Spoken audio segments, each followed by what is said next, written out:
Bonsoir à tous, bienvenue sur France 3 Alpes. À la une de l'actualité, ce jeudi, la plus haute tour ascensionnelle au monde. Le constructeur isérois Poma inaugure aujourd'hui à Brighton, dans le sud de l'Angleterre, le i360. Cette cabine de verre, véritable prouesse technologique, peut transporter jusqu'à 200 personnes au-dessus de la Manche. C'est une mise aux normes qui dure un peu trop longtemps aux yeux des habitants du plateau des Petites Roches en Isère. Le tunnel de Saint-Pancras est fermé depuis le mois de mars. Une galère pour les automobilistes obligés de faire un long détour pour se rendre dans la vallée. Connaissez-vous les téléskis nautiques? Ces équipements installés sur des lacs ou des plans d'eau fleurissent dans les Alpes. L'occasion pour les amateurs de pratiquer le wakeboard sans danger et sans bateau à moteur. Dans votre édition nationale, Virna Saki reviendra sur les Bleus dans les starting blocks à la veille du coup d'envoi des Jeux Olympiques. Certains athlètes français arrivent encore sur place, d'autres sont déjà à l'entraînement. La tension commence à monter.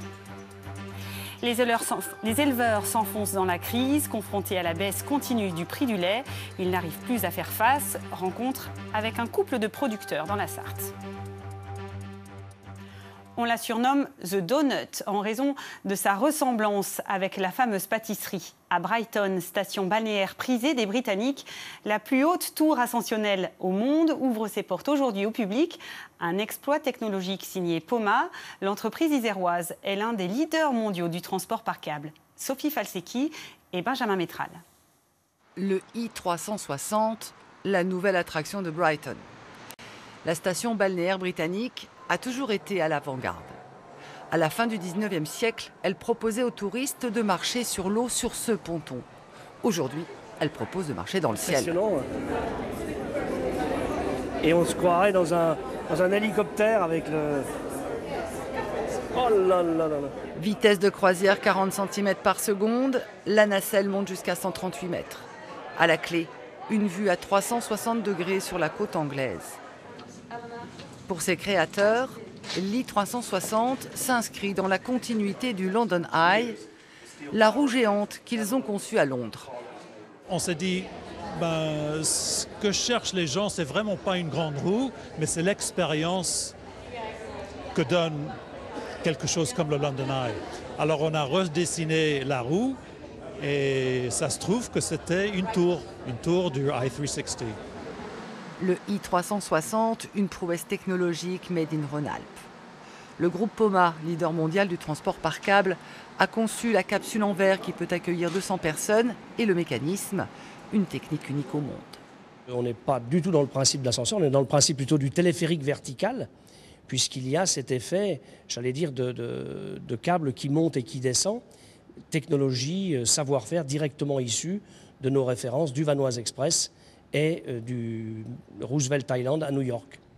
Pour l'entreprise iséroise, spécialiste des téléphériques en montagne et en milieu urbain, le i360 représente un nouvel axe de développement industriel. C'est-à-dire d'être capable d'aller dans ce qu'on appelle l'entertainment, le loisir, où notre technologie de transport par câble trouve aussi des applications, c'est le cas ici. La tour a coûté 55 millions d'euros. Ses promoteurs attendent 2,5 millions de passagers chaque année. Une balade entre ciel et mer pour 15 €. Le tunnel de Saint-Pancras rouvrira-t-il ses portes pour la rentrée de septembre? C'est la question qui agite le plateau des Petites Roches au-dessus de la vallée du Grésivaudan en Isère. Les travaux débutés en mars ont été retardés par un éboulement et la fermeture de la route entre Saint-Imier et Saint-Pancras oblige les automobilistes à faire un détour d'une demi-heure pour se rendre dans la vallée. Jean-Christophe Solari et Didier Albrand. Le plateau des Petites Roches, le panorama sur le massif de Beldon a beau être splendide, les habitants des villages de Saint-Hilaire et Saint-Pancras ont le moral dans les chaussettes. En cause, la fermeture totale du tunnel sur la RD30 depuis la fin du mois de juin. C'est l'un des deux principaux accès au plateau. Même avec une belle météo, les Grenoblois, quand ils ont très chaud, ils montaient pour la journée, ils profitaient du plateau, que maintenant, ils se tournent vers le Vercors, Beldon. Faire le tour par le Touvet. Ils perdent 20 minutes, donc non, c'est réglé. Isolés et fatigués, les gens du plateau, car pour aller travailler dans l'agglomération grenobloise, ils sont contraints de descendre par la commune de La Terrasse, avec à la clé un temps de trajet multiplié par 2. Si on va au Touvet, c'est pas un problème, mais si on va sur Mélan, Grenoble, Comme nos activités sont plus de l'autre côté, ça fait une demi-heure aller, une demi-heure retour, ça fait 1 heure en tout, quoi. À Pagny, ils ont commencé les travaux, tout a été fermé. D'après ce qu'on me dit, il n'y a pas de solution d'ici septembre. La perspective de la rentrée, voilà ce qui inquiète les élus du plateau. Collèges et lycées sont dans la vallée. En ce moment, on met toute notre énergie là-dessus, quoi, pour faire en sorte que la rentrée se passe au mieux, quoi, voilà, et qu'on ne soit pas prévenu du jour au lendemain, quoi. Il faut qu'on puisse anticiper. Alors dans le tunnel, les ouvriers mettent les bouchées doubles pour terminer les travaux dans les délais. Un chantier retardé par la découverte d'une faille importante après la chute de 3 mètres cubes de roche à la fin du mois de juin. On a donc les caniveaux, les réseaux qui sont réalisés. On a les bétons qui ont été faits. Donc là, on a ces sections à continuer et on avait un peu de clouage et de bétonnage à faire. Et c'est les quantités de purge, de béton projeté et de clouage qui ont dû être augmentées, puisqu'au droit de l'événement, on est obligé de purger et de conforter. Au terme du chantier, le tunnel sera enfin conforme à la réglementation française, avec la suppression de points de passage étroits pour les gros gabarits, l'aménagement de 4 niches de sécurité et un cheminement pour les cyclistes, avec en plus un système de détection des bus aux entrées du tunnel. Il permettra aux automobilistes de mieux anticiper les croisements. Le tout, c'est promis, sera bien livré pour la rentrée. Un pompier volontaire de Savoie a perdu la vie mercredi soir alors qu'il se rendait sur une intervention. Sa moto a percuté une voiture.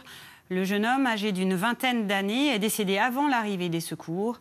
Une information détaillée sur notre site internet alpes.france3.fr. À 36 ans, il est temps de poser l'épée et le fleuret. Halim Latrèche, escrimeur handisport français, vient d'annoncer qu'il mettait fin à sa carrière. L'athlète grenoblois, multimédaillé olympique, n'a pas été sélectionné pour les Jeux de Rio. Il arrête donc le sport de haut niveau. Frédéric Lefrançois et Yves-Marie Glo l'ont rencontré.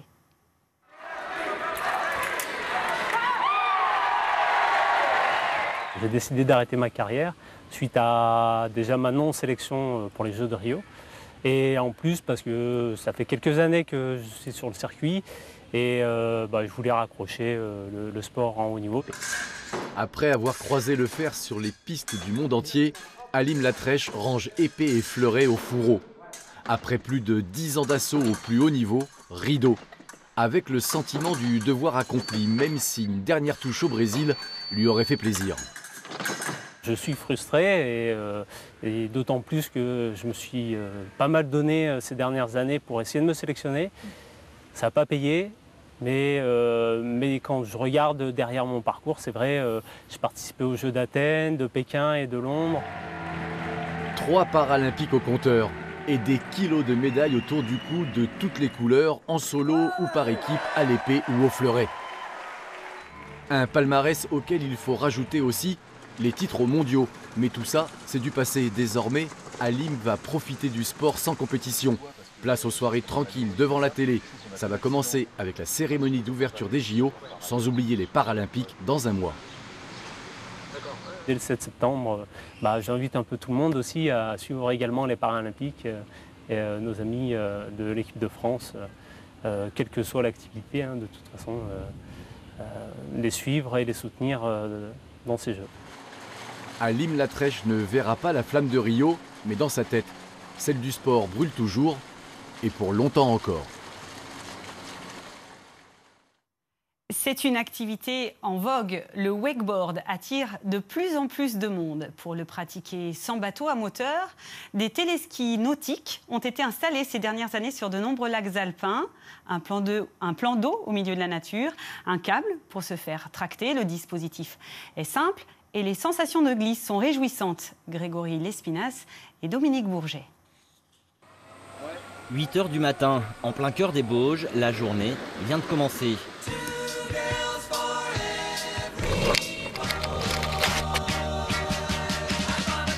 Sur ce petit plan d'eau, les riders se succèdent avec plus ou moins d'audace.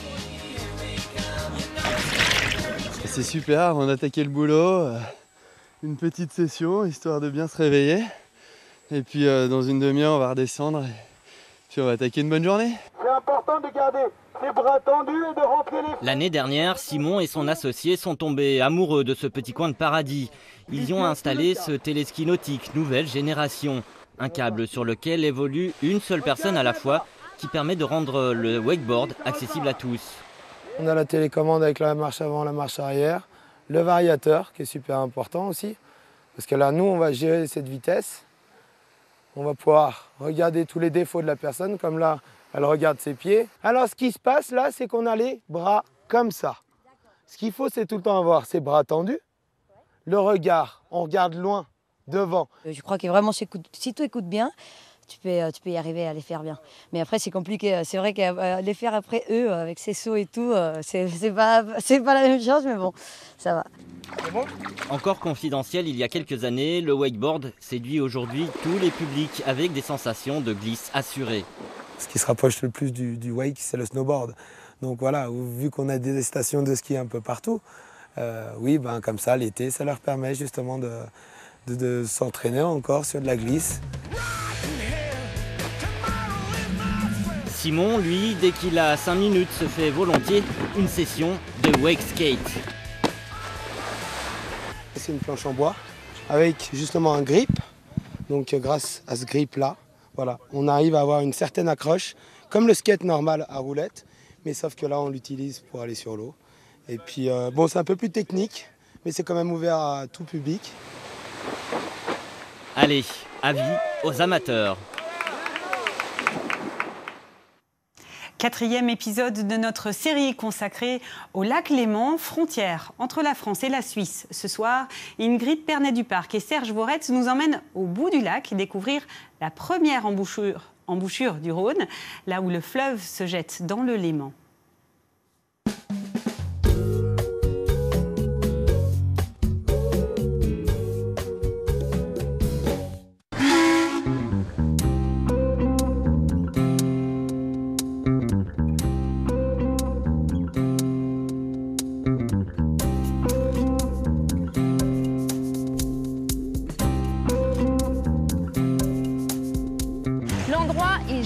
Incroyable. Ici, les eaux froides flirtent avec les eaux plus tendres, plus claires aussi. Les cailloux chassent le bois qui vient flotter à nos côtés. Nous sommes à l'embouchure du Rhône et du Léman. Après 165 km parcourus depuis le glacier du Gothard, le Rhône vient se jeter dans le Léman. C'est l'histoire d'un mariage. Si vous avez raté le début de l'histoire, c'est là que ça se passe, bien avant la Méditerranée. Du gris clair au vert émeraude, la palette de couleurs est impressionnante, changeante aussi, à chaque remous. Les artistes se font plaisir ici. Le poète Jacques Chesset s'est d'ailleurs amusé à dire que le Léman est un encrier où tout le monde a trempé sa plume. Dessinateurs, écrivains, peintres, de Rousseau à Lamartine, l'imagination s'active au bout du lac et chacun se laisse porter par le fil du courant.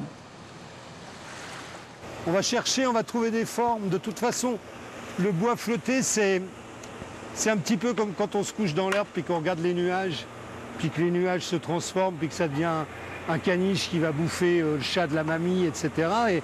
Et bien c'est pareil. Le bois flotté, c'est pareil, c'est l'imaginaire. Qui l'eût cru? L'embouchure du Rhône et du Léman serait devenue le dernier endroit où l'on rêve. Voilà, le genre de sculpture, une tête toute faite, donc il n'y a plus qu'à faire le restant. C'est quoi pour vous? Ben, c'est n'importe quoi, hein. C'est un animal imaginaire, c'est peut-être un chien, je sais pas. C'est le chameau du Rhône, ça, non? Ben, peut-être le chameau du Rhône, oui, pourquoi pas. Tout est possible. De toute façon, on peut tout faire avec les flottins. Et on peut tout raconter comme histoire? On peut tout raconter et tout faire, tout construire. Il n'y a pas de problème. Sur leur tas de bois, ils construisent leur histoire, pendant que le Rhône, lui, défile à toute vitesse pendant 290 km en Suisse, avant de se laisser tomber dans les bras de sa majesté lémanique. Un croissant d'eau douce savouré depuis plus d'un siècle par les plus grands scientifiques. C'est vraiment le lieu, j'allais dire, mythique pour tous les gens qui travaillent en écologie aquatique et sur les lacs en particulier. C'est le lieu de naissance de cette discipline scientifique qu'est la limnologie. Un extraordinaire laboratoire où les scientifiques cherchent mais surtout trouvent réponse à nos questions très simples. Le débit par exemple. 180 mètres cubes secondes à peu près. Et le temps de séjour de la goutte du Rhône jusqu'à Genève. C'est environ 11,4 années. Plus grand lac alpin d'Europe, mythe ou réalité? La surface du Léman, c'est à peu près 22 fois celle du lac d'Annecy, 13 fois celle du Bourget. Donc ça en fait un très grand lac. Maintenant, si on le compare au grand lac nord-américain, ou au Victoria en Afrique, au Baïkal en Sibérie, c'est une flaque. Pour notre Loch Ness, c'est trop grand. Ouais. On n'utilise pas si gros. C'est trop lourd. C'est trop lourd à manipuler. Avant d'être des comédiens, ils sont un peu bûcherons, ceux-là. Des saltimbanques qui préfèrent le premier choix en provenance directe du glacier. Ce bois-là est bien meilleur que le bois qu'on prend dans le Rhône à Génissia, parce qu'il vient d'en haut et ce sont des essences plus solides, c'est du mélèze, des picéas noirs d'Autriche, c'est du bouleau, du sapin, c'est tout des choses comme ça. Alors qu'en bas, c'est plus du poirier, il est plein de vases, alors qu'ici, il est lavé et c'est des belles essences, costauds. C'est des qualités suisses, ouais. Et c'est là que les flottins récupèrent leur âme dans une gravière du bout du lac. Mais surtout, ne leur dites rien, ils pensent qu'ils se sont échoués dans un paradis secret.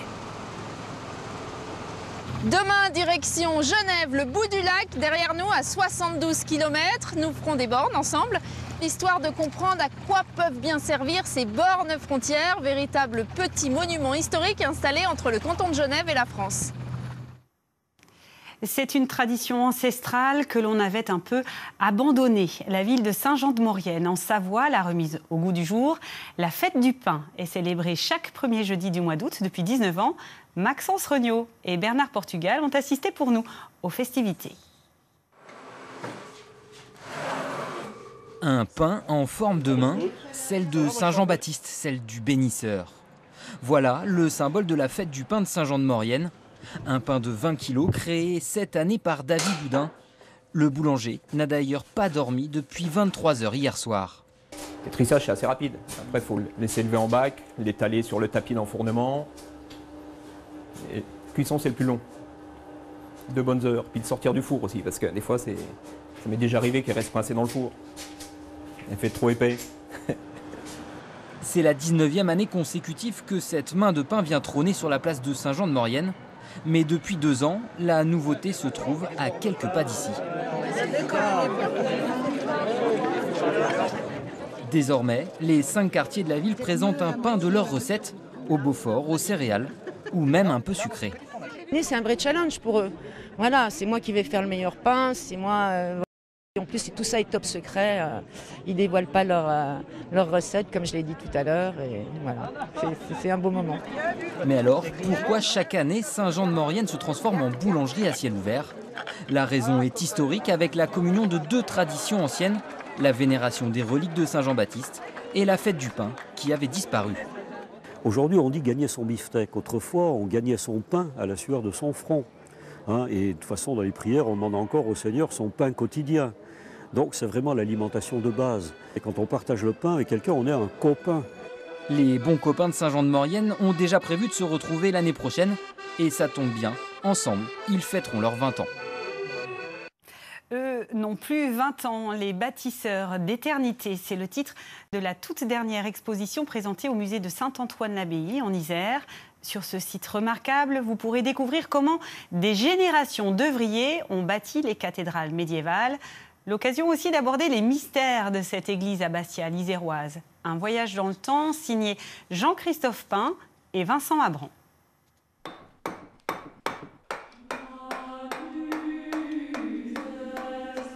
Tu es pierre, et sur cette pierre, je bâtirai mon église.